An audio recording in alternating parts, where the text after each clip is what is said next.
Assalamualaikum, salam sejahtera, Mutakhir 11.3. Bertemu kita kembali di Sabah Hits Online TV bersama saya Amira Anwar. Kita ke berita utama. Cadangan pindaan rang undang-undang tidak sama rata, kata Kitingan. Di BKK rangkul 2 anugerah berprestij. Hasrat seorang warga emas bertemu Jahit tercapai.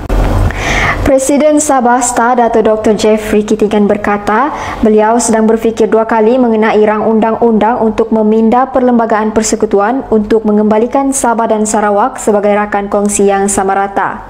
Kitingan berkata beliau telah menulis surat kepada Menteri Undang-Undang de facto Datuk Seri Dr. Wan Junaidi Tuanku Jaafar untuk memberi pandangan bahawa beliau tidak bersetuju dengan kata-kata definisi persekutuan dalam rang undang-undang yang dibentangkan di Parlimen pada 26 Oktober. Menurutnya, cadangan pindaan yang akan dibahaskan akhir bulan ini di Parlimen tidak menggambarkan Sabah dan Sarawak sebagai rakan kongsi yang sama rata. Sebarang pindaan harus mencerminkan pengisytiharan Malaysia pada 16 September 1963 di mana ia mengatakan negeri Sabah dan Sarawak hendaklah bersekutu dengan Persekutuan Tanah Melayu, tambahnya.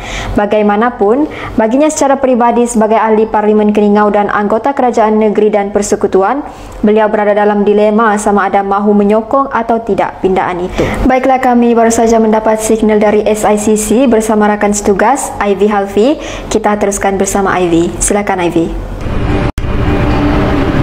Terima kasih Mira dari studio. Assalamualaikum, salam sejahtera.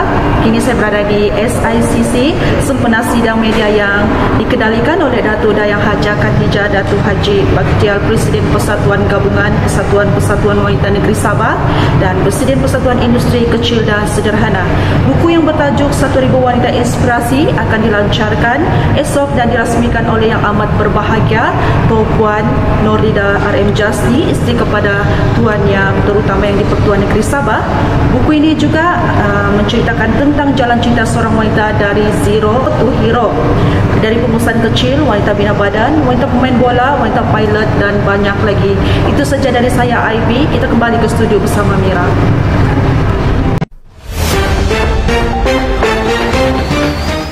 Dewan Bandaraya Kota Kinabalu telah menerima pengiktirafan pihak berkuasa tempatan cemerlang program kesihatan persekitaran tahun 2021. Mayor di BKK Datuk Nurliza Awang Ali berkata, di BKK menang bagi 2 kategori iaitu program premis makanan bersih dan program pasar awam bersih. Pengiktirafan berkenaan telah disampaikan oleh Menteri Perumahan dan Kerajaan Tempatan Datuk Seri Rizal Merican Naina Merican sempena Hari Kesihatan Persekitaran Sedunia Peringkat Kebangsaan tahun 2021 yang berlangsung pada 12 November 2021 di Dewan Kristal.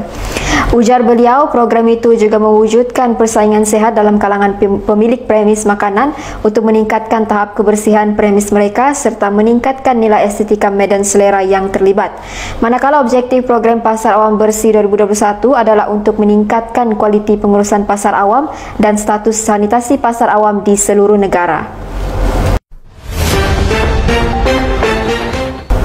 Derita seorang warga emas yang mengalami penyakit kanser di Kampung Timbau dekat sini mendapat perhatian Wakil Rakyat Tamparuli Datuk Jahid Jahim.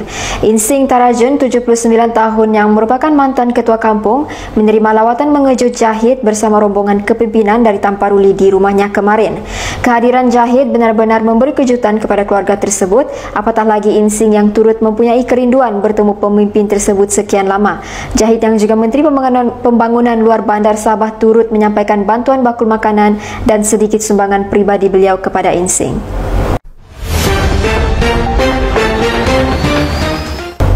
Kementerian Perdagangan Dalam Negeri dan Hal Ehwal Pengguna Sabah merampas 5,567 barangan disyaki produk Adidas, Nike dan Puma palsu yang dianggarkan bernilai RM223,880 di sebuah premis perniagaan di Keningau pada 17 November. Pengarah KPDN HEP Sabah, Georgie Abbas berkata, operasi itu dilakukan susulan maklumat daripada Randall Gateskill Risk Konsultansi Sendian Berhad yang bertindak sebagai wakil pemilik tanda dagangan berdaftar Adidas, Nike dan Puma. Pemilik premis perniagaan itu disyaki melanggar Akta Cap Dagangan 2019 dan kes akan disiasat mengikut Seksyen 102(c) Akta Cap Dagangan 2019 yang jika disabit kesalahan, denda tidak lebih RM10,000 akan dikenakan bagi setiap item atau penjara tidak lebih 3 tahun atau kedua-duanya. Manakala badan korporat boleh didenda tidak lebih RM15,000 bagi setiap item, kata Georgie dalam satu kenyataan pada Khamis.